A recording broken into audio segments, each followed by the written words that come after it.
So today's focus is on work stress.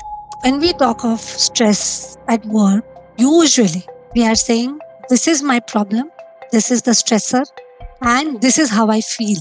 So we are talking of two things. One is, what is the stressor? Somebody is taking credit for my work. I have too many things to do. I have a very difficult boss or a very difficult colleague whom I have to face every day. I feel undervalued in my workspace, right? So naturally, when we say work stress, we are saying these are my list of issues, one or many of these, and I am stressed. And what does I am stressed mean?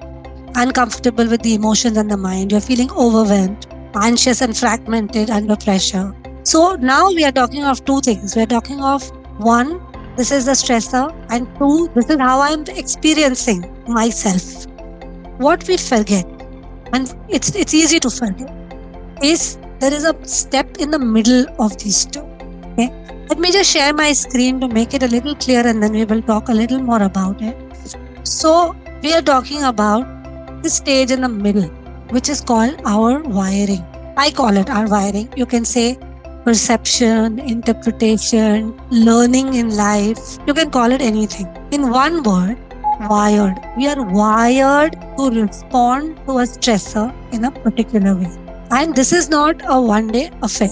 And based on this wiring, we have stress reactions.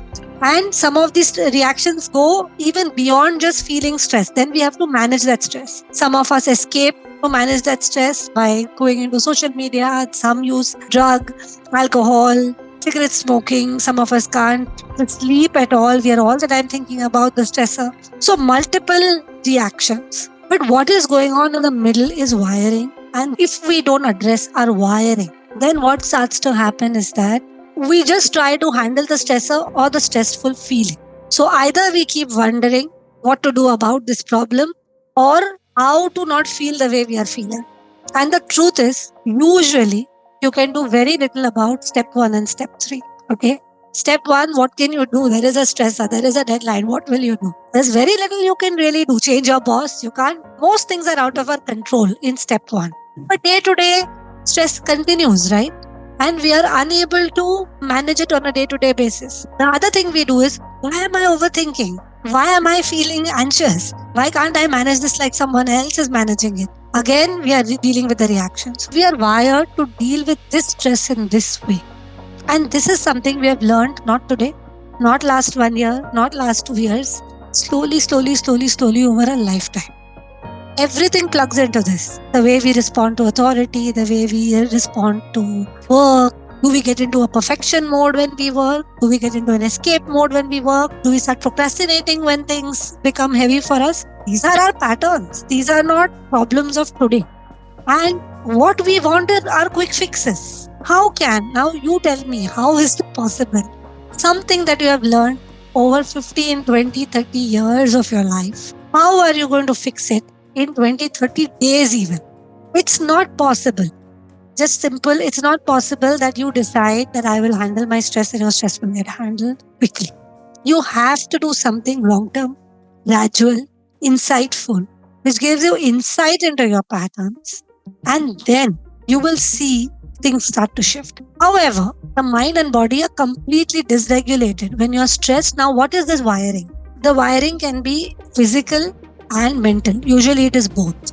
Physically, your heart starts to beat fast. You start to get palpitations and start to think, oh my God, what am I going to do? There is a catastrophizing, worrying, this can happen, that may happen. I'll never be able to meet this deadline. You might blame yourself. I am not good enough. Others can manage this well.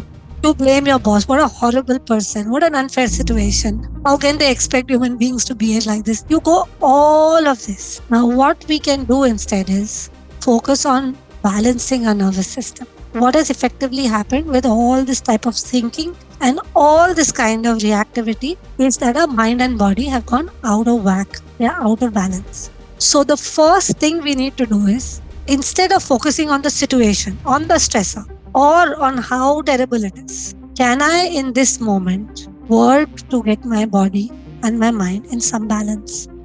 And slowly as you practice, your mind and body will stop going out of balance. They'll stop going out of whack. So the main thing is we address our wiring and we use practices to address our imbalanced mind and body in that moment, so that our mind and body slowly learns a different way. Okay, this is called neuroplasticity or change in the nervous system. So our nervous system needs to change at a fundamental level for our patterns to change. So we have to address our nervous system and work with the patterns.